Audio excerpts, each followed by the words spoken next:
maximum alert. The future of our offense is hanging by a thread as our star rookie is ruthlessly underestimated by experts. But that's not all.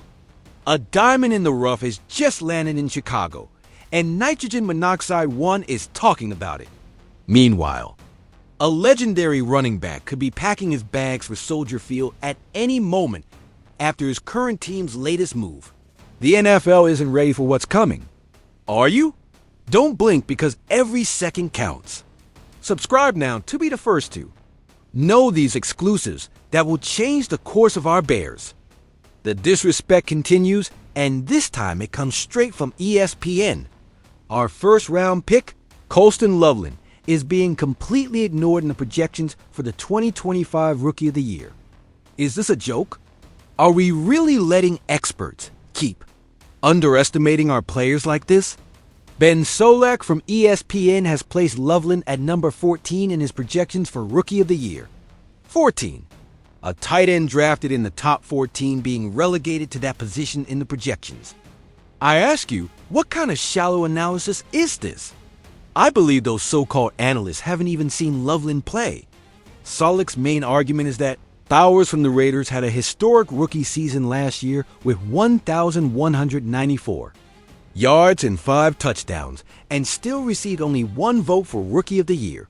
According to him, it's almost inconceivable that Loveland could surpass those numbers.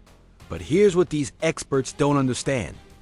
Ben Johnson is not just any offensive coordinator. The system he has implemented is revolutionary. Let me tell you, when you have a coach who knows how to maximize his players' talent, historical stats mean nothing. Remember what Johnson did in Detroit. He turned average players into stars. Now, it's true Loveland will face competition for passes. DJ Moore, Romo Duns, Cole Kmet, and Luther Burden III will also want the ball. But I ask you, doesn't this make each touch Loveland gets even more valuable? When you have so many weapons, defenses can't focus on a single threat. Unlike Bowers, who is practically the only passing option for the Raiders, 153 targets, 6th in the pass in the Carson N. Entire NFL, Loveland will operate with less defensive attention. I believe this will open opportunities for explosive plays and key moments that will define games. Will Loveland win Rookie of the Year? Maybe not. But to underestimate him so blatantly is exactly the motivation a young player needs. Let me tell you, this kid has something to prove now, and that's dangerous for the rest of the league. This is what drives me crazy about the draft process. Year after year, we see teams pick player names based on a combination of physical talent and potential, but they ignore real football players. And now the Chicago Bears have possibly signed the biggest steal of the entire post-draft process. Tishim Johnson, safety from Oregon. How is it possible that 32 NFL teams, with all their scouts and analysts, decided to overlook a player with 5 interceptions and 8 passes defended? At Oregon, I ask you, what more does a safety need to do to be considered worthy of being drafted? I believe there is an absurd obsession with physical measurements that is blinding teens. Johnson began his college career at Ole Miss before transferring to Oregon, where he truly shined. This young man is not only a ball hawk, but he also has exceptional versatility. He played as a deep safety, as a nickel corner, and even came down to the box to support against the run. Do you know how valuable a player like that is in today's NFL? Yes, Johnson doesn't have the ideal size for his position. But let me tell you, football isn't played on paper. It's played on the field. And on the field, this guy is a football player with capital letters. And do you know what's best? We have Kevin Byard III as our starting safety, an experienced veteran from whom Johnson can learn. Byard isn't getting any younger, and having a talent like Johnson developing behind him is exactly the type of smart planning winning franchises do.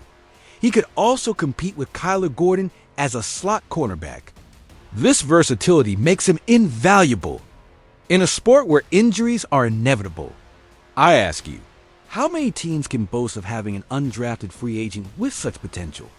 I believe the Bears have struck gold, and the rest of the league will deeply regret passing him up. The Bears' backfield situation might be about to take a dramatic turn.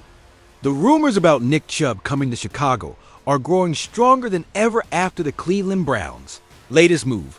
Jerome Ford has agreed to a pay cut to secure his spot on the Browns roster for the 2025 season.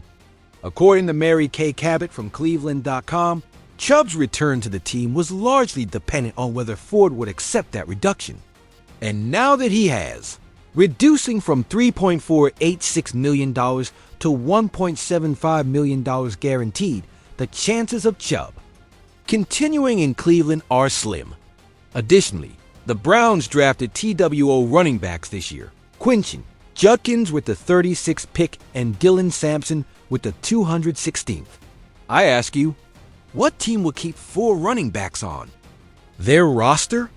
I believe it's absolutely clear that the Browns are preparing for a future without Nick Chubb.